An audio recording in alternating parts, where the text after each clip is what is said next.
Hi students, Dr. Lindsay here. Welcome to week 3. I hope that things are going well for you and you're feeling like you're settling into the course.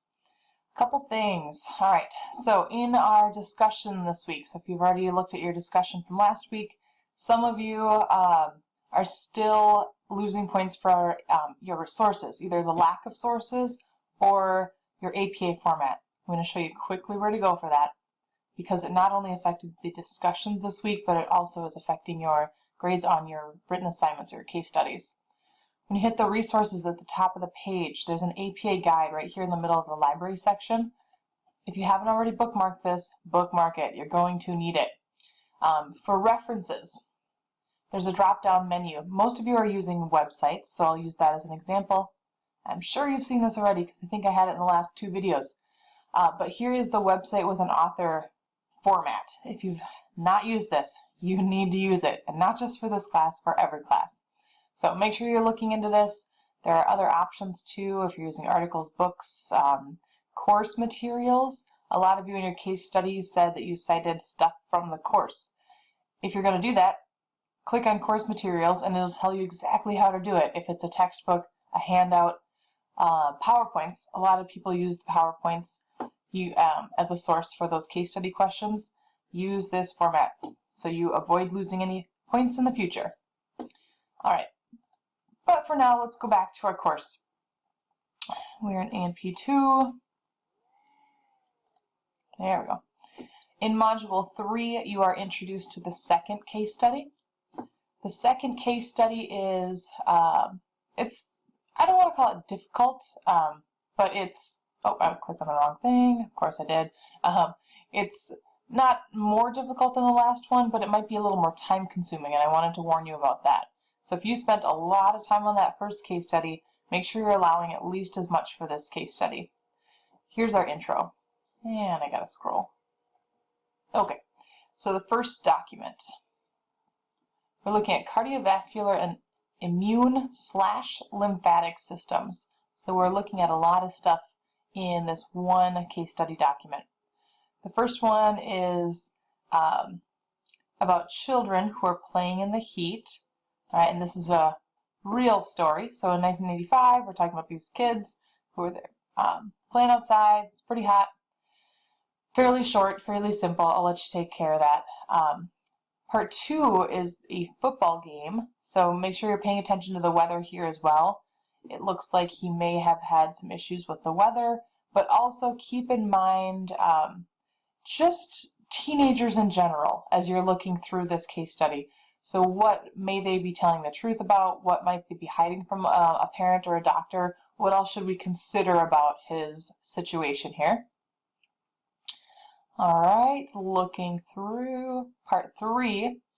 We're looking at the next day in the hospital, and we're still looking at Greg, who is that football player, and we're a little bit more worried about his test results. And again, you can look and read through all of these, but you do want to pay attention to his test results.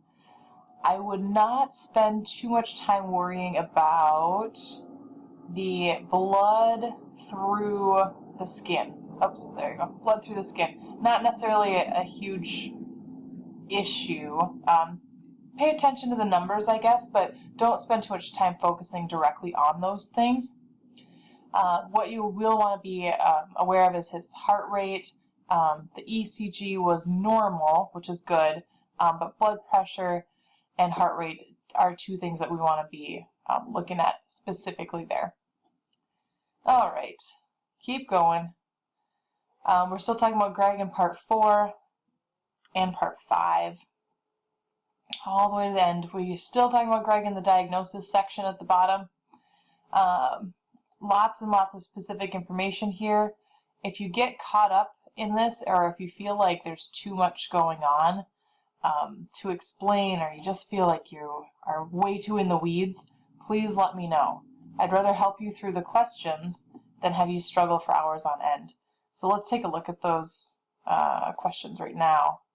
Again, not due until Module 4, but I do want you to have enough time to work through this because it can be very time consuming. I'll point out a couple questions that students sometimes have trouble with, and it's right here. This little graph is not meant to be incredibly difficult, but if you think about it too much, sometimes you can work yourself into making this too difficult. So think about each section or each number on its own and follow the arrows. So at the top, we are given a drop in arterial blood pressure. That activates the sympathetic nervous system. So your first thought should be, what does the sympathetic nervous system do to the heart? What does it do to the arteries? What does it do to the veins? That question, or those questions, are going to help you answer 1, 3, 6, and 8. Right? When the heart rate blanks, let me rephrase that. When the sympathetic nervous system activates the heart, it blanks the heart rate, and it blanks the force of contraction. All you're answering is increase or decrease. And so if this, I'm just going to say increase for now, if this increases, then follow this arrow, what happens to the cardiac output? And eventually that's going to lead to an increase in arterial blood pressure. So each one of these is a different pathway. We go back to the top. Drop in arterial blood pressure. Activates sympathetic nervous system. The heart then increases or decreases force of contraction. That leads to a increase or decrease in end systolic volume. Then that increases or decreases cardiac output, which ultimately leads to the increase in arterial blood pressure. All right, I hope that helps explain this a little bit. If you find yourself spending too much time on each number, maybe take a step back, take a deep breath, and think it through after you've taken a little break. All right, looking at the rest of the case study here, there are 2 questions here relating to baroreceptors about Greg. Make sure you understand what a baroreceptor is. It has to do with pressure. And these baroreceptors are talking about inside the body. Right? We could use a baroreceptor to measure the pressure in the air and really anywhere else. But we're talking about inside the body here. All right, let me minimize this and go to the second part of the case study document. In this one, we are looking a little more specifically at the immune system, looking at HIV and the immune system. This graphic should help you to put things together as you're reading through. If not, make sure you do spend a little more time looking into HIV and what that means. Again, you've got some more helper graphics here. If you're having a lot of trouble understanding what a B cell is or what these little Y shapes are, that is a sign that you probably need to go back to that week's material before you answer these questions. And a lot of this immunology stuff is going to come up in Module 4. So you might need to be just a little bit patient and wait until Friday to look into that section more.